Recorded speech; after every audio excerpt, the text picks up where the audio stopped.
CM की ओर से जल संरक्षण को लेकर की गई पहल को लेकर बगरू के नेवटा बांध पर जिला स्तरीय जल महोत्सव 2024 का आगाज हुआ। कार्यक्रम में मंत्री सुरेश रावत और जयपुर जिला प्रमुख रमा देवी चोपड़ा, सांगानेर प्रधान भंवर कंवर ने शिरकत की। इस अवसर पर मंत्री सुरेश रावत ने कहा कि जल ही जीवन है, इसे बचाना हमारा दायित्व है। जल के बिना जीवन संभव नहीं है। पेड़ पौधों की कमी के चलते वर्षा भी कम गिरने लगी है, इसलिए हर वर्ष वृक्ष लगाएं, पौधों को अधिक से अधिक विकसित करें। साथ ही जल संरक्षण को लेकर प्रतिज्ञा भी दिलाई। जल महोत्सव के दौरान नेवटा सरपंच प्रियंका पवन शर्मा ने कार्यक्रम में पधारे सभी अतिथियों का स्वागत सत्कार किया। वहीं जल पूजन के बाद पाल पर ही नाटक की प्रस्तुति दी गई, जिसमें जल को बचाने पर जोर दिया गया। वहीं अधिकारियों, जनप्रतिनिधियों ने खुशी जाहिर करते हुए कहा कि क्षेत्र में अच्छी बरसात के चलते लगभग सभी बांध भर गए हैं, जिससे रबी की फसल को फायदा होगा। इस दौरान जिला स्तरीय कार्यक्रम में अधिकारी, जनप्रतिनिधि सहित सैकड़ों की संख्या में लोग मौजूद रहे। नमस्कार, आप देख रहे हैं हमारा समाचार में आपके साथ रोहित चौधरी। आज हम मौजूद हैं नेवटा बांध पर, जहां पर जल संसाधन महोत्सव को लेकर कार्यक्रम का आयोजन किया गया है। हमारे साथ जल संसाधन के मंत्री मौजूद है सुरेश रावत जी। उनसे हम बातचीत करेंगे इस आयोजन को लेकर उनका क्या कुछ कहना है।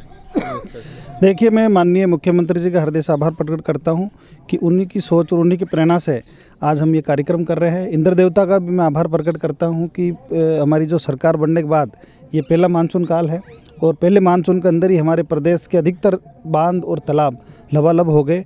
इसी को देखते हुए हमारी प्रदेश की जनता, सब लोग हम मिलके एक जल उत्सव के रूप में पूरे प्रदेश के अंदर मना रहे हैं। हम इंद्र देवता का आभार तो प्रकट करते ही है, क्योंकि ये तो हमारा पानी जो अमृत है, ईश्वरीय वरदान है।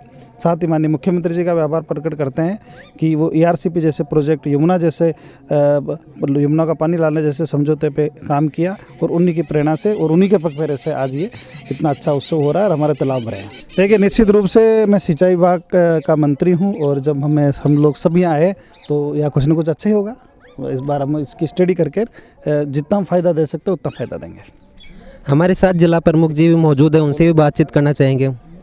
देखिए, सबसे पहले तो जलजून एकादशी के मैं सबको शुभकामनाएं देती हूँ और आदरणीय जल संसाधन मंत्री सुरेश रावत जी अपने यहाँ नेवटा बांध पर पहुँचे हैं, तो उनका भी हार्दिक अभिनंदन और स्वागत करती हूँ। और ये अपनी सौभाग्य की बात है कि इस बार इंद्र देवता की मेहरबानी है, क्योंकि सरकार भी जब से भजनलाल सरकार बनी है, जब से उन्होंने पानी के बारे में सोचा, किसानों के बारे में सोचा कि ERCP योजना कैसे लाई जाए, पर इंद्र देवता की मेहरबानी ऐसी हुई कि वो उससे पहले ही पानी की काफ़ी पूर्ति हुई है। अब इनसे किसानों को कई फ़ायदे होंगे, क्योंकि गाँव में खेती के लिए पानी पहुँचेगा और जब उसके बाद तक ERCP योजना पूरी हो जाएगी तो उससे भी इनके यहाँ पानी पहुँचेगा। तो ये बड़ी खुशी की बात है कि इस मौके पर हम जल से पूजा करते हैं, जल को ही सबसे बड़ा मानते हैं। और आज यहाँ पे जो नेवटा बांध पे प्रोग्राम हो रहा है तो वो भी इसी को लेके है कि जल के बिना कुछ भी नहीं है।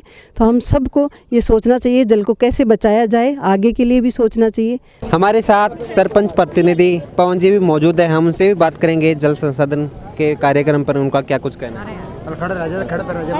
देखिए, आज राजस्थान सरकार के द्वारा जो तय कार्यक्रम था जल महोत्सव का, वो हमारे इस नेवटा पंचायत में नेवटा डैम पर जिला स्तरीय कार्यक्रम का आयोजन किया गया, जिसमें हमारे राजस्थान सरकार के यशस्वी मंत्री श्रीमान सुरेश जी रावत साहब व हमारी जिला प्रमुख महोदया, हमारी प्रधान महोदया, स्थानीय सरपंच साहब व तमाम प्रशासनिक अधिकारी, सिंचाई विभाग के अधिकारी, तहसील पंचायत समिति के सभी अधिकारी व सभी ग्रामवासियों ने यहाँ शिरकत की और बड़ी ही धूमधाम से यह जल महोत्सव का कार्यक्रम मनाया गया।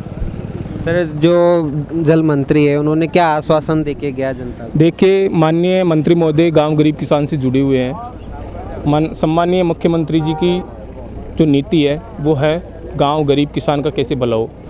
आप समझ सकते हैं, नेवटा बांध इस बार 16 फीट के ऊपर ओवरफ्लो है और बांध में इतने बम्पर पानी की आवक हुई है।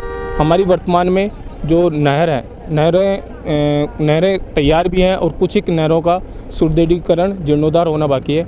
माननीय मंत्री महोदय को सभी ग्रामवासियों ने निवेदन किया, तो मंत्री महोदय ने जल्दी हमारे नहर संख्या 1 और नहर संख्या 2 और नहर संख्या 3 व ओवरफ्लो का निर्माण विकसित कर जल्दी आमजन ग्रामवासियों को समर्पित करेंगे, ऐसा हमें विश्वास है। माननीय मंत्री महोदय का बहुत बहुत आभार।